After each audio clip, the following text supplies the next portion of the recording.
두 분은 어떤 집에서 살고 싶으세요? 목사님 죄송한데 제가 충동 줄게요. 예. 저 푸른 초리에 따라따라따라. 그림 같은 집을 짓고 거기까지. 얼마나 좋습니까? 정말 좋죠. 그림 같은 집. 저희는 또 뭐 프리랜서다 보니까 집에 있는 시간이 많으니까 집이 좀 뭔가 아늑하고 좀 휴식도 되고 그런 좀 리프레시가 되는 그런 집이었으면 좋겠어요. 사실 집 그러면 어디서 사는지보다도 누구와 사는가. 맞다. 이게 맞습니다. 사실은 행복의 열쇠 아니겠습니까? 예, 오늘 회복을 도와주실 분은요. 생명을 살리고 꿈을 심어주는 집을 짓는 분이십니다. 건축가 김원철 소장님입니다. 어서 나오세요. 모시겠습니다. MBC 러브하우스에서 어려운 서민들의 집을 고쳐주며 희망과 감동을 선물한 백발의 건축가 김원철 소장. 건축 재료들도 퓨전. 생명을 살리는 건축가로 세계를 품고 선교하는 그의 살맛나는 집과 건축 이야기를 힐링토크 회복에서 만나보자. 제가 처음 만난 사람이 목 아래로 하반신 마비였던 친구였어요. 죄책감이 확 오는 거예요. 이게 자기가 세상으로 나오게 됐다고 하지만 내가 하는 이 일로 사람을 살릴 수 있구나. 뭐 이런 애가 있지? 교회 다니는 게 소원이라고 그랬나? 그랬어요. 내가 오늘 영적 아들을 낳았습니다. 10분 만에 바로 전도하셨다고. 아버님이 그러시더라고요. 자기는 이렇게 나쁜 일 한 적이 없다고. 한국은 예수님 믿지 않으면 갈 수 없다고. 아프리카에도 러브하우스가 있다는. 회사도 다 내려놓고서 이제 성교 훈련을 받고 비즈니스 성교나 뭐나 그런 어떤 형태로든 나가야겠다. 반갑습니다. 어서 오세요. 아유, 전 얼핏 보고 말이죠. 네. 저하고 동년배거나 형님이신 줄 알았는데. 그럼 가세요. 아유, 난 진짜 나이를 알아보고 깜짝 놀랐어요. 예, 그럼 머리색만 그러신 거죠. 근데 진짜 실제로 지하철에서 네. 제가 지하철 타고 다니면은 문 옆에 붙어 있거든요. 그 이유가 가끔가다 자리를 양보하세요. 그때 좀. 그래가지고 제가 사람들이랑 눈 안 마주치고 항상 이렇게 문 옆에 이렇게 붙어 있어요. 이렇게. 아니 근데 사실은 목사님도 염색을 안 하시는데 저는 옆에가 허해서 염색을 하거든요. 방송을 해야 되니까. 근데 염색 같은 건 생각 안 하세요? 근데 상당히 오랫동안 염색을 했었어요, 사실은. 한 20대부터 계속 머리가 하얘져가고. 이 정도는 아니었는데 그러다가 한 10년 정도 된 것 같아요. 그때부터. 또 알고 보니까 귀한 분이신 게요. 그 연합신학대학원 저희 또 상담 코칭학 또 선배님이시고 박사 1학기 때 잘 나가다 휴학을 하셨더라고요. 결혼하시느라고. 잘 나가다가 한 건 아니고 영어가 부족해가지고. 그러니까 석사 과정이시고 지금 박사 과정이시고. 근데 사람들이 많이 궁금해하는데 이렇게 멋진 건축가분은 어떤 집에서 살까? 왜냐면 또 그림 같은 집에서 살지 않을까? M본부에서 러브하우스라고 또 힘들어하시는 분들 집을 멋지게 지으시고 막 그런 프로그램 오래 하셨잖아요. 근데 의외로 또 집이 웃으시다고. 그렇다, 은혜가 되네. 그러니까 많은 사람들이 그 이야기를 들으면 되게 좋아하시더라고요. 그러니까 왜 좋아하냐면은 제가 잘하고 살 것 같은데 집이 없다라는 거에 그 어떤 뭐라 그럴까 좀 동질감, 그러니까 혹시 이제 집이 없는 분들은 되게 좋아하시고. 근데 저 스스로는 그냥 그런 마음이 들죠. 제가 지금도 집을 짓고 있는데 항상 이제 집을 지으면서 무슨 생각을 하냐면 나도 이렇게 좋은 집에서 한번 살아봤으면 좋겠다라는 생각을 자꾸 해요. 계속 그런 내 마음에 그런 욕구가 있죠. 그런 욕망이 계속 있는데 근데 그런 것 때문에 지금 짓고 있는 집에 더 열정을 이렇게 쏟지 않나 그런 생각이 들어요. 그래서 그럼 지금 어디 사시는 거예요? 네. 지금은 동네는 강남구 개포동인데 이제 재개발이 딱 걸려 있는 곳에 13평짜리 전세. 13평 전세. 13평. 예. 저도 13평, 11평 살아봤거든요. 그때는 그래도 신혼 시절에 애가 막 꼼질꼼질할 때. 지금 신혼이세요? 네. 결혼하신 지 얼마 되셨죠? 그런 이제 2년 막. 아니 세상에. 목사님 신혼이세요. 그럼 됐어, 괜찮아. 살만해. 자, 이제 뭐 본격적으로 얘기를 한번 해보도록 하겠습니다. 네, 아무리 해도 뭐니 해도 정말 연관 검색어 첫 번째 연관 검색어는 러브하우스가 될 수밖에 없는 것 같아요. 이제 거의 뭐 10년쯤 됐나요? 2001년도에 처음 했으니까 2001년도에 벌써 시간이 오래됐네요. 넘었네요. 예. 실제로 저는 그러니까 출연한 걸로 제가 한번 따져보니까 횟수로는 한 10몇 번 정도 나갔던 것 같아요. 네, 왜냐면 이제 집을 서로 하니까 로테이션 돼서 그러시잖아요. 네. 근데 이게 사람들이 이제 기억이 이제 그 당시는 되게 오랫동안 기억하다가 이제 시간이 많이 넘어가니까 제가 그걸 계속 다 했는지 알고 계신 분도 있고 네. 어떤 분들은 또 그거랑 연관해서 안 좋은 생각도 뭐 이렇게 저랑 같이 연관해 갖고 또 생각하시는 분도 있고 근데 하여간에 맞아요. 저는 그걸 통해 가지고 제가 이 건축이나 제 인생에서 되게 중요한 것을 배우게 되는 그런 기회가 됐던 것 같아요. 그래서 네. 사실 저희 의도는 뭐 질문하시기 전에 저희 의도는 예. 뭐 우리 회사를 이제 홍보하려고 이제 그곳에 나갔는데 그럼요. 현장에 가서 제가 처음 만난 사람이 이 목 아래로 하반신 마비였던 친구였어요. 안녕하세요. 오늘의 주인공 우리 러브하우스의 주인공 슈퍼맨. 예, 고맙습니다. 예. 근데 그걸 보면서 이 죄책감이 확 오는 거예요. 이렇게 아 이게 내가 이 사람들을 이렇게 이용해서 어떻게 보면은 되게 야 이게 정말 뭐라고 해야 될지 이게 너무 냉정하구나 내가. 근데 그러면서 이제 그런 좀 안 된, 그러니까 좀 내가 그런 상황을 보면서 내가 어떤 죄책감 아닌 죄책감도 들었지만 아 그래도 갑자기 이제 그 집 짓는 거에 되게 몰입하게 됐던 것 같아요. 그 이제 그 주인공이랑 되게 그 상황에 대해서 되게 몰입하게 됐고 그리고 이제 처음에는 집 그 수리만 하려고 했는데 집 수리만 하면 2주면 하거든요. 네. 근데 이제 내가 그랬어요. 이거는 집 수리만 해서는 안 될 것 같다. 그래서 그러면 자기가 4주를 주겠다고. 그러니까 한 텀을 더 돌려서 4주를 줄 테니까 그러면 새로 집을 지을 수 있겠냐고. 근데 4주 만에 집은 못 짓거든요, 사실은. 그렇죠. 근데 하여간 어떻게 해서 집을 졌어요. 집을 졌고.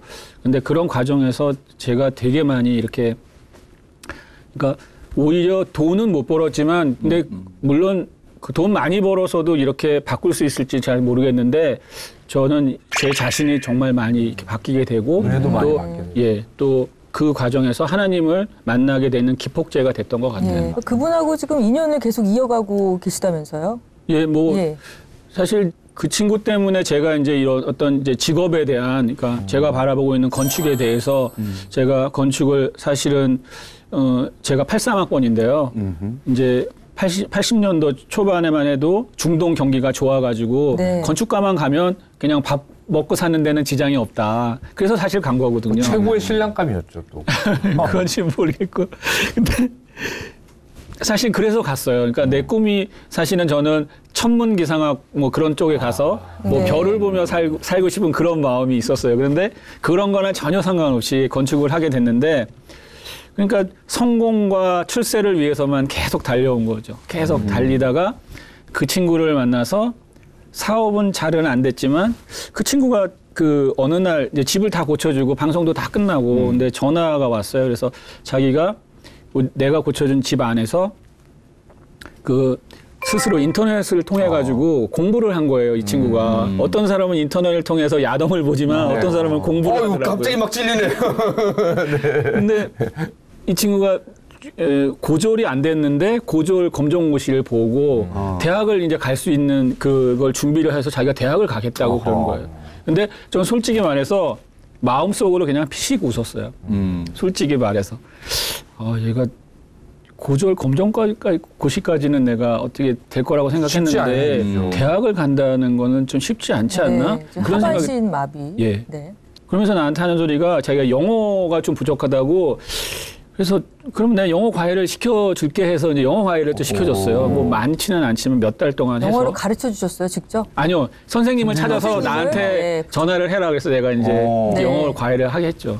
그래가지고 나중에 숭실대학교를 들어갔어요. 할렐루야. 와. 그래서 사회복지학과를 들어가서 네. 친구가 대학 졸업하고 대학원 가고 해서 지금은 대학원 이제 그 졸업 논문을 아직 못 쓰고 이제 수료만 한 상태에서 지역 그런 사회복지 단체에서 네. 자기랑 비슷한 그러니까 이게 선천적으로 이제 장애를 갖고 태어나신 분보다 사고나 이제 후천적으로 생긴 분들이 더 힘들어 하시거든요. 그러니까 네. 사실 우리 같은 사람이 가서 그런 어떤 이렇게 케어를 한다라는 게 사실은 되게 그 뭐라 그러나 같이 어떤 공감하는 그런 코드가 잘 안 되는데, 쉽지 않죠. 예. 근데 이 친구는 가서 하면은 그 사람들이랑 이렇게 잘 된대요. 그래서 가가지고 그런 일 하고 있어요. 네. 지금. 그러면 러브하우스에서 만나신 다음에 완전히 한 사람의 인생이 바뀌었네요. 그렇죠. 그 친구는 저만 만나면 형이 만들어준 집, 형이 만들어준 집에서 사람들을 만나서 자기가 세상으로 나오게 됐다고 하지만 저는 그 친구를 만나서 그 친구가 그렇게 대학을 가고 그런 모습을 통해서 그리고 전동 휠체어를 타고서 숭실대학교를 가려면은 그 친구네 집이 경기도 군포였는데 2시간 걸려요. 왕복 4시간 걸리거든요. 근데 그게 비나 오나 눈이 오나 계속 그렇게 간 거예요. 학교를 그렇게 다녔어요. 근데 그거를 제가 그걸 알잖아요. 어떻게 학교를 다니고 이야기를 듣고 근데 그걸 통해서 제가 나는 출세나 돈을 벌려고 했던 이 건축이라는 게 그냥 단순히 어떤 수단으로만 봤는데 이 사람이 살아난 거잖아요. 그럼요. 그러니까 근데 제가 그 친구를 2001년도에 만났는데 저한테 그러더라고요. 2002년도 한일 월드컵 끝날 때까지만 살고 싶다고. 네. 그래서 왜 그랬더니 별로 할 수 있는 게 없다고 나한테. 그런데 지금까지 대학을 다니고 막 그게 된 게 내가 이렇게 물론 좋은 뜻이 됐던 나쁜 뜻이 됐던 그 친구에 맞는 집이 뭘까 고민하면서 하나님이 도구로 쓰신 거죠. 예. 그래서 그 집을 고쳐준 그 안에서 그렇게 바뀐 거잖아요. 그래서 내가 하는 이 일로 사람을 살릴 수 있구나. 그때 이제 이게 딱 오더라고요. 그러니까 이걸 뭐라 그래야 되나 하여간에 누가 편지를 써서 그런 겁니다. 그게 아니라 이게 딱 왔어요. 그래서 이제 그 다음부터는 이제 조금씩 이제 그런 소망을 갖게 됐고 이제 건축을 통해서 내가 정말 이 생명을 살리는 일을 하면 참 좋겠다. 그래서 그런 꿈들을 조금씩 갖게 됐고 그 즈음에 이제 신앙도 갖게 됐고 하나님을 만나게 됐고 그러니까 또 조금씩 또 막 자충우돌 하다가 이렇게 되는 것 같아요. 지금도 거의 또 자충우돌하는 시기고요. 그러니까 러브하우스 그러면 이제 김원철. 네. 김원철 하면 러브하우스네. 네. 그래서 얻은 것도 있지만 또 잃어버린 것도 있지 않을까. 근데 일반적으로 방송 나가면 사업이 더 막 번성할 것 같은데. 어땠어요? 사실은 이제 회사 사업하면서 처음에는 3명이서 같이 동업을 했었는데 제가 러브하우스를 이거 좀 하면서 사실은 이제 후원을 받는 것보다는 회사에서 많이 좀 돈을 많이 이렇게 하게 됐는데 이제 회사에 부채가 생긴 거죠. 근데 그때만 해도 제가 나 혼자 해도 다 갚고 잘 될 거라고 막 이렇게 교만한 마음이 들었어요. 그래서 서로 헤어지면서 제 부채를 안고 이렇게 헤어졌는데 나중에는 잘 안 되고 하니까 이제 이 부채도 제가 다 갖고 있었죠. 그래서 이제 그걸 2008년도에 이제 모든 것을 다 이제 집도 이렇게 다 처분하면서 다 이제 처리를 그래서 이제 부모님이나 되게 죄송해요. 왜냐면은 나이 드셔가지고 이제 또 살던 집도 없어지고 막 이렇게 해서 지금은 동생 집에도 계시고 그러는데 근데 제가 이렇게 말하면 그런지 모르겠지만 그래도 우리가 신앙을 갖게 돼가지고 그전에는 저희 집안이 그런 집안이 아니거든요. 그러니까 너무나 나약해가지고 무언가 자꾸 잡고 싶은 그런 간절함들이 있는 집안 사람들인데 제대로 된 세상을 모르니까 매일 굿하고 매일 고사 지내고 점치고 그런 집이었는데 이제 제대로 된 대상을 만났으니까 그냥 참 너무 좋은 거죠. 네. 저는 또 궁금한 게 네네. 아프리카에도 러브하우스가 있다는 소문인가요, 그게? 그거는 이제 제가 이제 회사 한번 망하고 망하고 학교 다니다가 졸업하고서 꽤 괜찮은 회사에 고액 연봉 사람들이 말하는 억대 연봉을 받고서 좀 다녔어요. 한 1년 좀 넘게.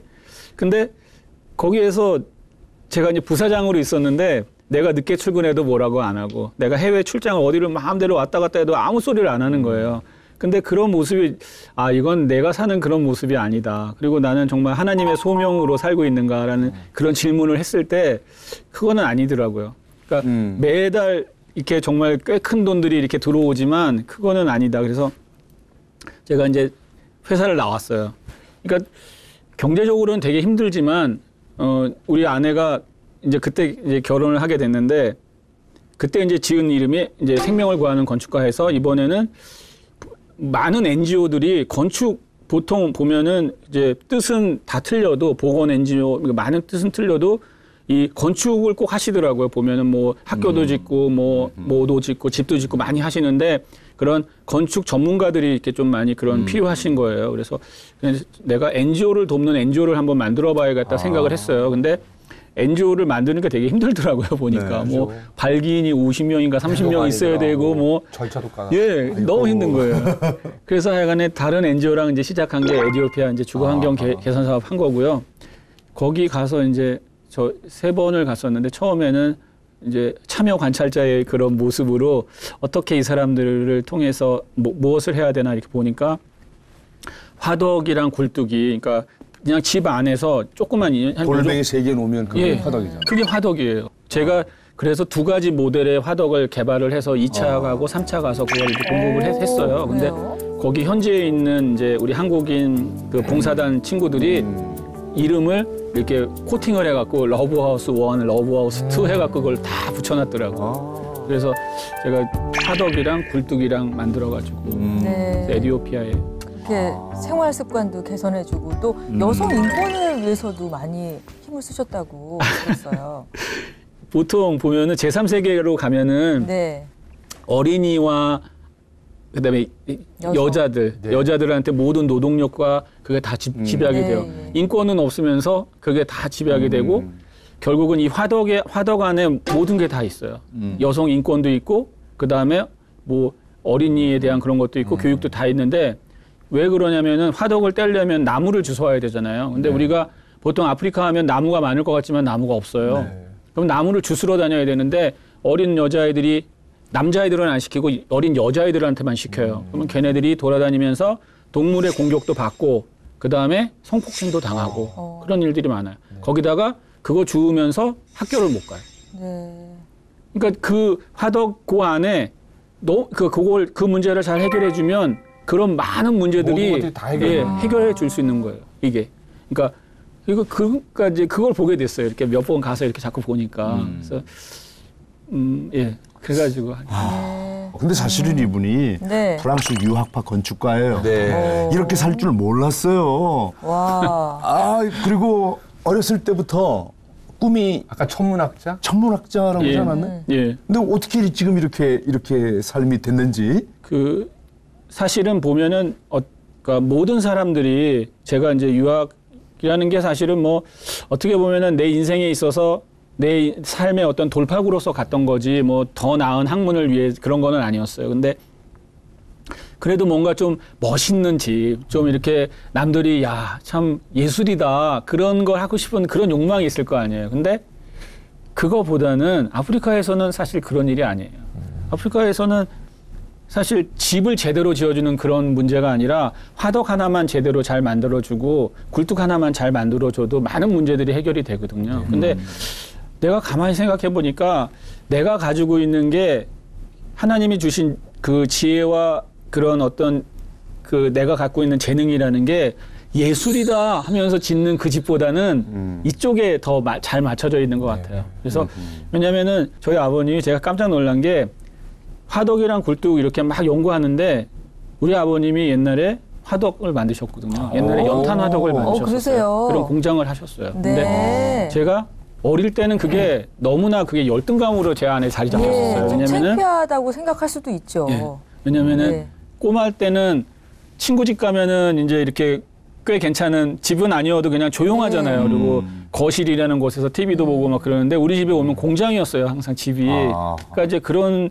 곳에서 자라는 나에게는 왜 그렇다고 뭐 아버지나 어머니한테 반항하고 그러지는 않았지만 왜냐면 나 때문에 고생한다는 걸 내가 아니까 그걸 반항을 못 하죠. 그렇지만 그래도 그게 내 마음 한편에는 되게 커다란 열등감으로 이렇게 자리 잡고 있었는데 제가 최근에 그 화덕이나 그걸 막 이렇게 연구를 하면서 와, 내가 이 열등감으로 생각했는데 우리 아버님이 옛날에 그랬거든요. 그 방 안에다가 특허를 이렇게 받으셔가지고 야, 아버지가 만든 이 화덕이 한국에서는 이렇게 만들 수 있는 사람은 자기밖에 못 만든대요. 왜? 그랬더니 특허 내서 만드는 거라고. 그래서 특허를 이렇게 벽에다가 이렇게 세 개인가 네 개를 붙여놓으셨어요. 특허도 많이 받으셨네요. 네, 그래서 항상 자랑하셨거든요. 근데 제가 이렇게 보면은 그런 조그만 그런 아이디어들을 사실 어떻게 보면 아버지한테 좀 이렇게 좀 물려받은 그런 게 있나 봐요. 그래서 뭐 이렇게 예술이다 하는 그런 거는 그런 큰 거는 못 예술이죠. 치지만 그게 예술이죠. 왜 예술이야? 조그만 그런 것들을 할 때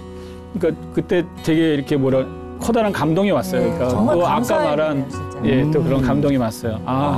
내가 이렇게 되게 숨기고 싶고 고잘것없다고 했던 그걸 통해서 이렇게 사용하시는구나. 이게 하나님이 또 나에게 또 이렇게 이렇게 또 오시네. 그런 게 또 딱 왔어요. 자, 이제 두 번째 검색어로 넘어가야 될 텐데요. 두 번째 검색어는 신앙 선물입니다. 네. 예, 그 지선아 사랑의 그 작가 지선 씨로부터 많은 걸 얻으셨다고 그런 얘기를 들었어요. 그러니까 어떻게 만나게 되신 거죠? 주변에 있는 친구들이 있는데 네. 지선이가 7, 8년생인데 어떻게 또 제가 아는 친구들이랑 아는 동생 애들이 둘이서 그럼 한번 만나보라고 내가 책 봤더니 그런 애가 있더라 그랬더니 자기가 안다고. 그러니까 처음에 책을 통해서 만났군요. 예. 야, 처음에 그러니까 직접 만난 게 아니라 책부터 읽으시고 책을 통해서 그래서 지선이가 네. 어떤 사람인가 알게 되었고. 근데 그때는 사실은 뭐 이런 애가 있지? 그런 생각을 했어요. 사실은 그러니까 무슨 마인드 컨트롤을 하나? 그러니까 나는 행복해, 나는 행복해, 나는 행복해. 쉽지가 않은 거죠, 사실은. 네, 그러니까 솔직한 얘기로. 나는 그냥 그런 생각이 들었어요. 이렇게 되면은 나는 어떻게 나는 이런 책 못 쓸 것 같다라는 생각을 했어요. 근데 그 안에는 이렇게 기쁨, 뭐 감사, 막 그런 게 있어요. 나는 전혀 이해할 수 없는 단어들을 막 적어놓은 거예요. 그래서 그때는 믿지도 않았어요. 근데 그 병원에 실려가고 제가 응급실에 가고 뭐 그러는 와중에 지선이가 쓴 책에 보면은 한강성심병원에서 이제 화상 입자마자 한강성심병원에 갔는데 응급실에 갔는데 얘가 너무 자기가 많이 다쳤다는 걸 알게 되고 죽게 해달라고 기도를 막 해요. 하나님 자기 데려가 달라고. 근데 제가 이렇게 앰뷸런스 실려가는데 갑자기 그 기도하는 그게 막 이렇게 떠올랐어요. 네, 책 글귀가. 네. 그리고 뭐 이제 그 다음에 이제 지선이 만났는데 우리가 이렇게 사람을 만나면 이렇게 눈을 이렇게 지그시 이렇게 바라보고 이렇게 하잖아요. 이야기를 하잖아요. 근데 눈을 못 맞추겠더라고요. 이렇게만 있었어요. 왜냐면 내가 이렇게 딱 나타났는데 너무나 많이 이렇게 내가 생각했던 것보다 더 많이 이렇게 아프겠구나. 너무 막 큰 일을 당했었구나. 그게 딱 오니까 내가 이렇게 이렇게만 있었어요. 근데 걔가 처음 제가 지금도 기억나는 게 너무나 그냥 자연스럽게 막 농담을 막 던지는 거예요. 그래서 아니 이건 또 뭐야? 그래서 이렇게 막 이야기하다 보니까 이제 눈 맞춤을 할 수 있겠더라고요. 그리고 이제 지선이가 하나님 믿고 있구나. 그래서 그때부터 좀 약간 궁금했어요. 얘가 이게 거짓말인가 아니면 이게 진짜 마인드 컨트롤인가. 그래서 이제 자기 교회 한번 나와보라고 그렇게 얘기를 하셨나요? 그리고 자기 교회 한번 나오라고 했는데 그날 이제 못 가신 거죠. 못 가고 그 다음 주에 갔죠. 그 다음 주에 가고 그 다음에 걔는 미국 가고 저 첫 주 갔는데 미국 가버렸어요. 못 만나셨군요. 이거 한번 만나고요. 한번 만나고요.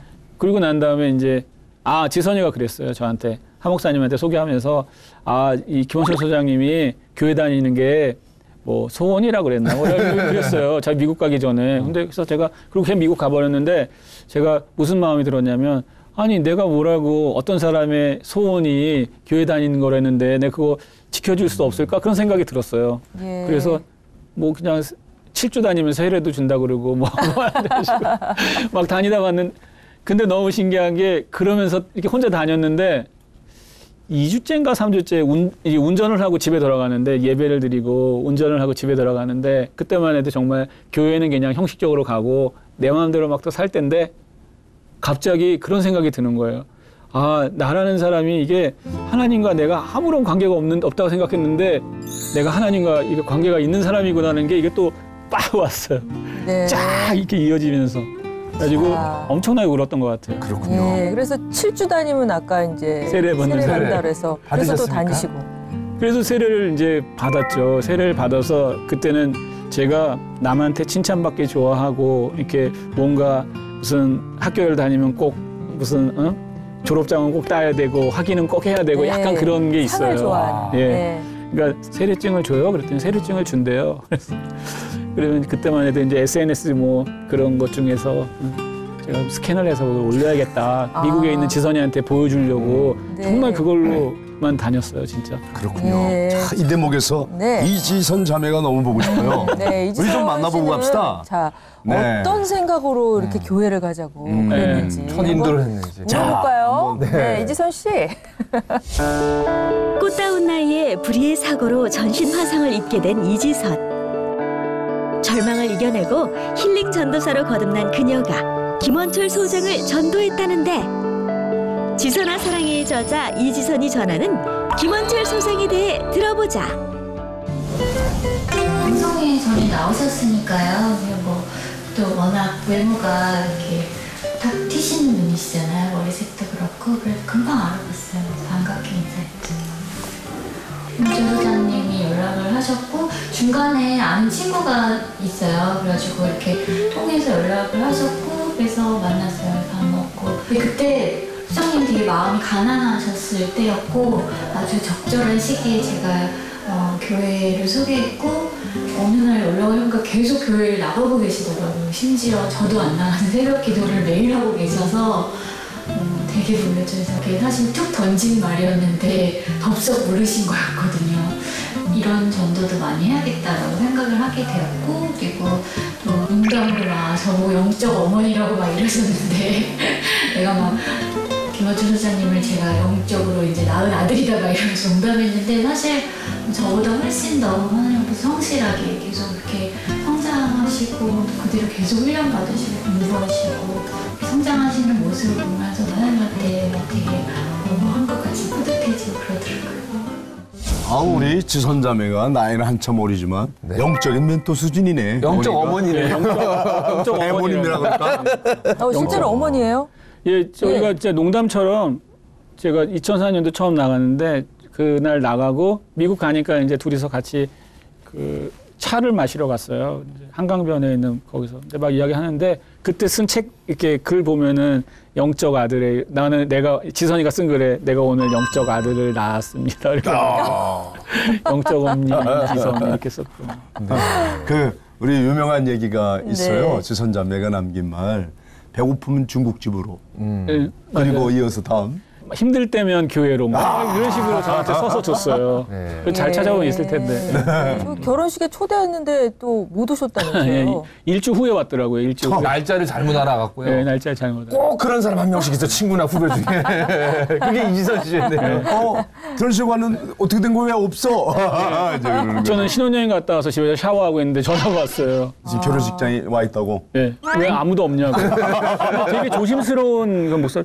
근데 왜 사람들이 없어요? 이게 안 듣네. 예, 뭐 잘못하셨군요. 예, 무슨 잘못된 문제 알고 네. 예, 일주 후에 전화를 했더라고요. 자, 마지막으로 이지선 작가가 좀 할 말이 있다고 그러는데 들어볼까요? 네, 소장님 며칠 전에 만나서 이렇게 영상 편지에 쓴 게 굉장히 쑥스러운데요. 하나님께서 소장님께 주신 그런 사명과 소명을 이미 잘 깨닫고 가시는 길이기 때문에 그 길을 계속 응원할 거고 얘기를 들을 때마다 감탄하고 있는데요. 계속 그 일을 하실 때 제가 또 도움이 되고 서로가 서로에게 이렇게 동역할 수 있는 사이였으면 좋겠습니다. 행복합니다.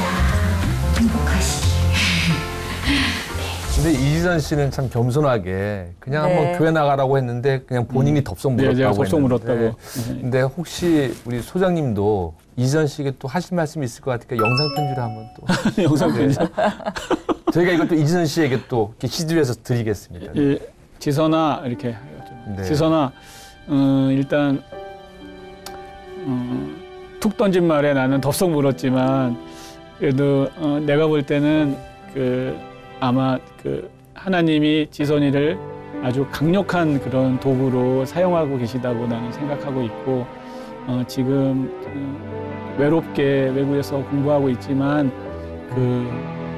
끝까지 유종의 미를 잘 거둬서 중간에 포기하지 말고 좋은 논문 쓰고 지선이가 말하는 것처럼 우리나라의 보건복지부 장관 꼭 되기를 내가 응원할게.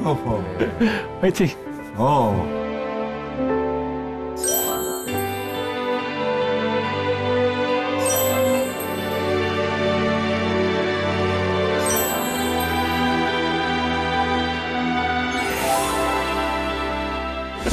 네, 아까 이제 말씀하셨는데 워낙 집이 이렇게 믿는 가정이 아니라 뭐 굿도 하고 좀 다른 것에 많이 의지하고 그랬는데 혼자 교회에 나가게 되시면서 그러면 다 같이 인도를 하신 그런 건가요? 아니면 집에서 좀 나가는 거 싫어하실 수도 있었을 것 같아요. 이제 제가 볼 때는 어머니나 아버지나 다 나약하고 정말 이렇게 무언가 의지하고 싶은 그런 분들이었어요. 근데 그러다 보니까 이제 막 정말 이것저것 다 의지한 거죠. 근데 제가 85년도에 갔다 87년도에 이제 제대를 했는데 이렇게 보니까 어머니가 교회를 다니고 계시더라고요. 그래서 놀랍네요. 예, 그래서 내가 물어봤어요. 왜 교회를 다니시냐 그랬더니 제사를 지내시지 않으려고 이제 교회를 다니셨던 것 같아요. 그리고 작은 교회를 좀 다니셨는데 좀 지지부진하고 계시다가 제가 2004년도부터 막 교회를 제가 사실은 방송하고 막 그럴 때는 정말 술 마시고 술자리에서 새벽까지 있다가 새벽 4시, 5시에 집에 들어왔어요. 네. 밤이슬 맞고 집에 들어왔거든요. 예. 그런데 얘가 이제는 밤 10시면 집에 들어오고 다른 생활 사나이가 되고 예, 새벽 5시에 밖에 나가니까 새벽 기도 나가고 예, 그러니까 우리 어머니가 물어보시더라고요. 이상한 거죠. 예, 이단에 빠진 줄 알고 야, 너 교회 너 어디 다니냐고 그래서 내가 교회 다닌다. 무슨 교회? 어머니도 들으신 게 있어요. 왜냐하면 신천지 같은 이단이 많으니까. 무슨 교회 다니냐고 물어보시는 거예요. 그래서 온누리 교회 다닌다 그랬더니 우리 어머니가 알아보셨나 봐요. 그래서 나중에 뭐라고 안 그러시더라고요. 그리고 이제 저희 아버님 너무 10분 만에 바로 전도하셨다고. 진짜 10분도 안 걸렸어요. 우리 아버님이랑 이렇게 말하는데 우리나라 어른들이 많은 어른들이 그러시잖아요. 나는 우리 아버지 똑같이 말씀하셨어요. 나는 주먹을 믿는. 네. 아니요. 왜 그러세요? 우리 아버님 나약하신 분이었어요. 아버님이 그러시더라고요. 자기는 다른 사람한테 해코지 한 적 없고 또 그렇게 나쁜 일 한 적이 없다고. 그래서 내가 근데 아버님 천국 가셔야 되는데 천국은 우리가 미국 가려면은 비행기 타고 가야 되는 것처럼 천국은 예수님 믿지 않으면 갈 수 없다고. 티켓이 있어야죠.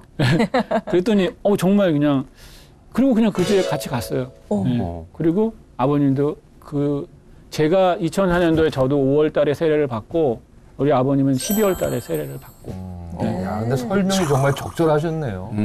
어떤 교회를 다니고 이렇게 되면서 가족 관계도 굉장히 좀 많은 큰 변화가 있었다고 들었어요. 이제 뭐 직장인 DTS라고 이제 뭐 예수전도단에서 하는 뭐 그런 훈련 막 받았는데 거기에도 이제 상담학교가 있어요. 근데 거기서 이제 집에 가면은 관계가 안 좋은 아버님이랑 이제 보통 보면 성인 남자들이 아버님이랑 관계가 별로 안 좋은 사람들이 많아요. 그러니까 어머니랑은 되게 친밀한데 되게 밀착되어 있는데 아버님이랑은 사실 말이 없죠. 왜 그러냐면 아버님은 이제 나중에 알게 됐어요.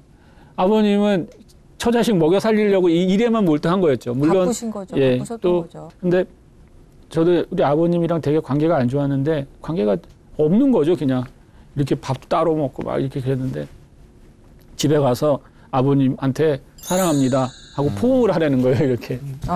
네. 근데 그걸 했어요. 이렇게 되게 힘든 일인데 그거 하니까 내가 포옹하니까 우리 아버님이 나보다 더 세게 이렇게 안으시더라고요. 이렇게. 그래서 그런 과정을 통해서 저는 신앙생활이라는 게 나와 하나님과의 관계를 이렇게 그런 관계가 되지만 결국은 그런 걸 통해서 내 가족과의 관계도 또 다른 사람과의 관계도 이렇게 회복을 이렇게 시키시더라고요. 저 같은 경우에는 그래서 되게 많이 회복되고 정말 옛날에는 내가 사람 모습을 하고 있었지만 사람 아니었는데 사람 모습으로 이제 이렇게 많이 회복시켰어요. 근데 이렇게 믿게 된 이후에 그렇게 성격이 바뀌고 술자리도 다 피하셨다고 하는데 그게 쉽지 않잖아요, 사실은. 사업하시면서. 근데 저는 솔직히 말해서 그게 좀 쉬웠어요. 그러니까 왜 쉬웠냐면은 저는 교회 안 다닌다고 우리 직원들을 제가 핍박을 했고요. 걔네들 왜 교회 안 다니냐고. 그리고 두 번째는 술자리를 안 갔어요. 왜 안 갔냐면은 내가 알게 된 이 세상이 너무 좋은 거예요. 그러니까 그런 뭐 술 마시고 막 그런 게 이게 될 수 있는 그런 가치가 아닌 거예요. 그러니까 물론 가끔은 그냥 그 사람들이 궁금하기도 하고 또 그 자리에 안 나가니까 왕따 아닌 왕따가 되는 거죠. 근데 그냥 여기가 너무 좋은 거예요. 그러니까 계속 거기서 하고 뭐 교회 모든 걸 다 했어요. 그러니까 한 번은 제 아주 큰 거래처가 있어요. 제가 뭐 이렇게 큰 일은 많이 안 해봤기 때문에 근데 그 회사가 지방에 있는 큰 회사인데 그 담당자가 서울에 왔다고 금요일 오후에 전화가 왔어요. 제가 교회에 있을 때인데. 그러면은 담당자가 금요일 오후에 업무 시간 외에 전화가 온 거는 뭐예요? 나오라는 얘기 아니에요. 같이 밥이라도 먹자고. 근데 제가 나 못 나간다고 그랬어요. 왜냐면 여기가 더 재밌고 그러니까 제가 아무 생각 없는 거죠, 사업에는. 자, 이제 회복의 이제 세 번째 검색어로 넘어가도록 하겠습니다. 나의 집, 나의 가족인데요. 최근에 이제 가정을 이끌고 정말 근데 이 머리는 하얀데 청년부 또 생활을 교회에서 하고 계시다고. 오래 하셨죠? 저는 이제 40살부터 처음 교회를 갔고 네. 청년부에서 시작을 한 거니까 그러니까 이제 그래서 다른 교회 이제 다른 이제 성인순으로 가려고 이제 이렇게 몇 번 시도는 했는데 잘 안 되고 이제 제가 사실은 이제 그 아프리카로 가려고 선교를 가겠다고 이제 구체적으로 준비를 하고 있었어요. 그리고 이제 그러니까 곧 나가는데 뭐 어딜 바꾸고 그러느니 그냥 거기 아예 있자. 아프리카로 선교로 그냥 떠나려고 하셨어요. 예. 네. 근데 이제 그러다 보니까 이제 계속 있는 거죠. 있고 근데 지금 뭐 이제 거의 시운 됐는데 계속 있기는 그렇잖아요. 근데 올해 초에 그냥 저한테 멘토를 시키더라고요. 그러니까 그러면 그냥 멘토로 또 이렇게 또 그냥 네. 있을 수 있으니까 계속 지금. 청년이시군요. 근데 사실은 그 청년부에서 기도해야 하면서 네, 14살 연하의 아내를 만나신 겁니까? 띠동갑 보다 더하래. 네. 이야. 예. 하나님이 이런 은사를 주시다니. 근데 쓰는 말이 있는데 우리 어머니가 네. 다른 사람은 저한테 도둑놈이라고 말 못했는데 우리 어머니가 네. 제가 우리 아내를 데리고서 이제 처음 같이 밥을 먹는데 네. 우리 어머니가 그러시더라고요. 내 아들이지만 이런 경우는 도둑놈이다. 근데 그 아내의 마음으로 어떻게 얻으셨대? 제가 저희 이제 홀리스타라고 새벽 기도가 있어요. 근데 이제 저희가 강남에 있는 거기를 이제 나가거든요. 근데 제 아내가 거기 팀장이었고요. 제가 순장 모임을 같이 이렇게 했었는데 어느 날 그냥 제가 우리 아내 되는 사람도 저랑 같이 뭐 몽골에 아울리치 같이 다녀오고 뭐 또 우리 국내 아울리치도 막 다녀오면서 많이 알았는데 사실 제 배우자감으로는 한 번도 생각을 해본 적이 없어요. 근데 어느 날 이 친구는 어떤가 그렇게 생각을 했는데 그 친구가 이제 새벽기도 팀장이었고 그래서 제가 매일 아침마다 나가서 뭐 이렇게 마이크 봐주는 애가 있었는데 제가 막 사진을 찍어서 마이크 어떻게 세팅하나 이렇게 다 해놨었죠. 그리고 막 커피 그릇도 다 닦고 막 잘 보이려고 하니까.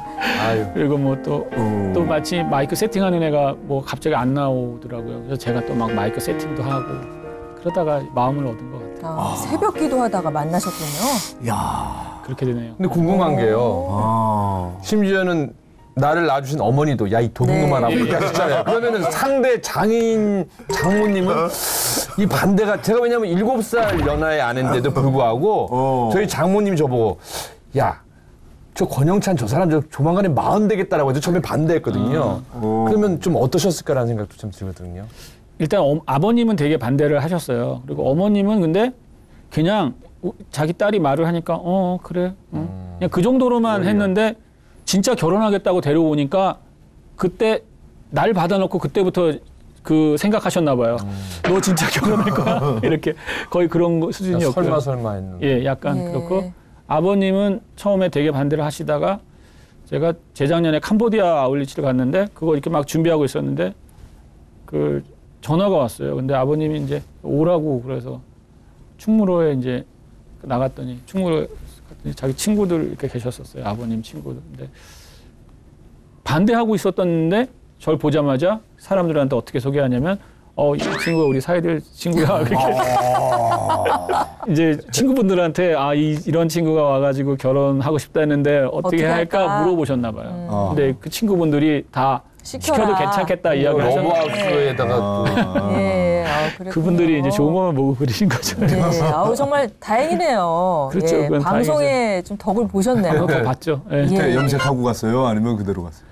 저한테 이제 근데 그날 이야기 하시더라고요. 결혼할 때는 염색 한번 했으면 좋겠다. 결혼식은 염색하고 하셨어요, 그래서? 네. 그래서 결혼식 때는 염색했었어요. 한 번. 예. 그렇게 해서 이제 정말 지금 1살 넘었다고 그랬나요? 예, 아기가. 9월 5일이 돌이었으니까 이제 네. 한 살 좀 넘어. 딸이에요, 아들이에요? 딸이요. 예. 그 따님이 태어날 때 예. 그때도 아주 놀라운 체험을 하셨다고. 예. 예. 거의 한 10시간 진통했는데 네. 의사가 들어오더니 갑자기 그러는 거예요. 아니, 아기가 이렇게 하늘 보고 있다고. 이렇게 하늘 보고 있으면은 안 된대요. 이렇게 뭐 옆을 보고 있든지 거꾸로 있어야 되는데.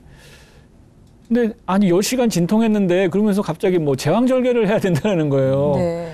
그래가지고 제가 진짜 그 아내 그 옆에서 이렇게 정말 무릎을 꿇었어요. 그걸 기도를 했어요. 하나님 지금 이 정말 이렇게까지 진통했는데 지금 이게 뭐냐고 이러시냐고 진짜. 그렇잖아요. 또 예. 진통한 거 정말 너무 아깝다. 그럼 차라리 그냥 바로 해버리지. 근데 정말 거짓말처럼 그러면 근데 그때 마침 수술실이 사람이 수술하고 있어가지고 그 수술 들어갈 들려면 수도 없고. 예, 그래서 네. 한 30분 있어야 된다고. 네. 30분 기다렸어요. 정말 너무나 낙담하고. 근데 갑자기 30분 만에 애가 이렇게 돌았어요. 그래가지고 기도하고선 돌았어요. 네, 정말 네. 돌았어요. 그래가지고 수간호사님이 의사도 이제 올라가 버린 상태고 수간호사가 갑자기 들어오더니 아기가 돌았어요. 그러더니 막 힘줘보세요 하다가 났어요.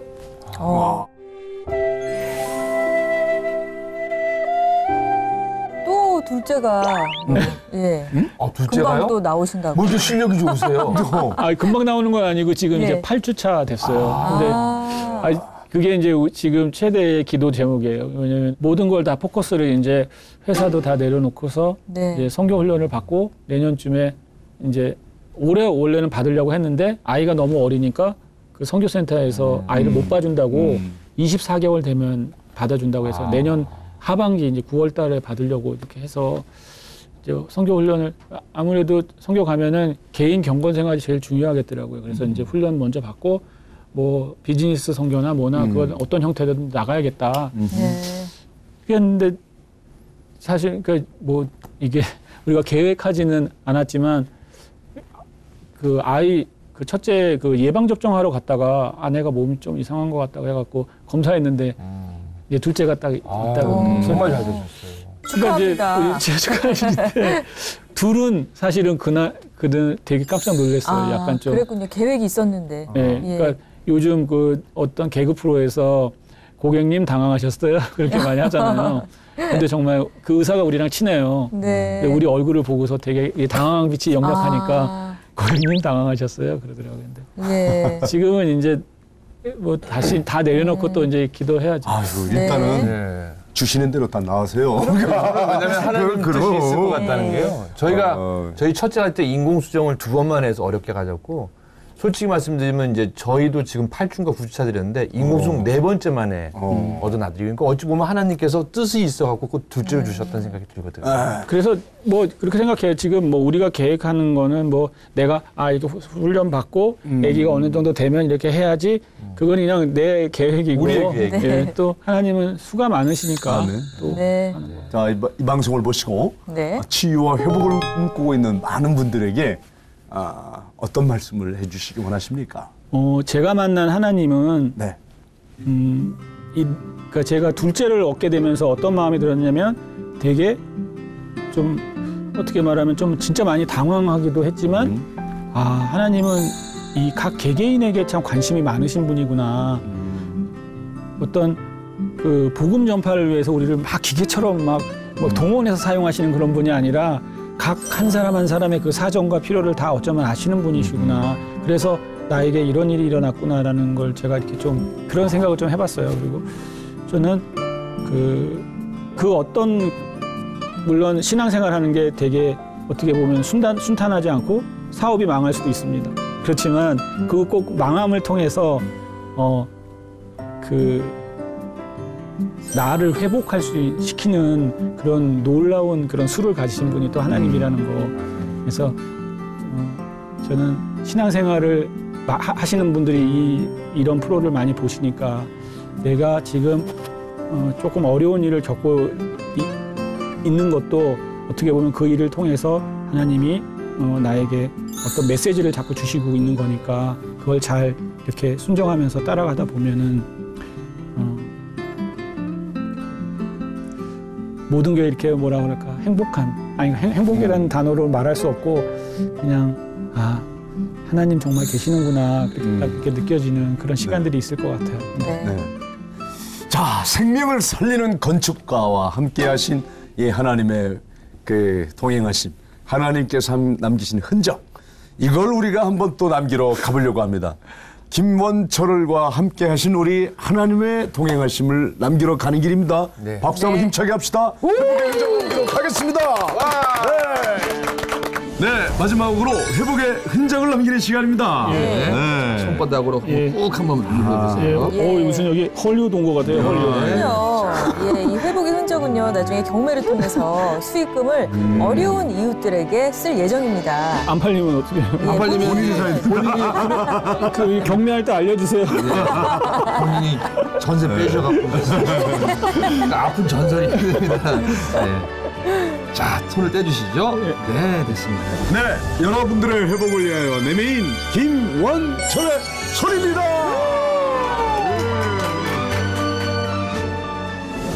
세상을 구원하기 위해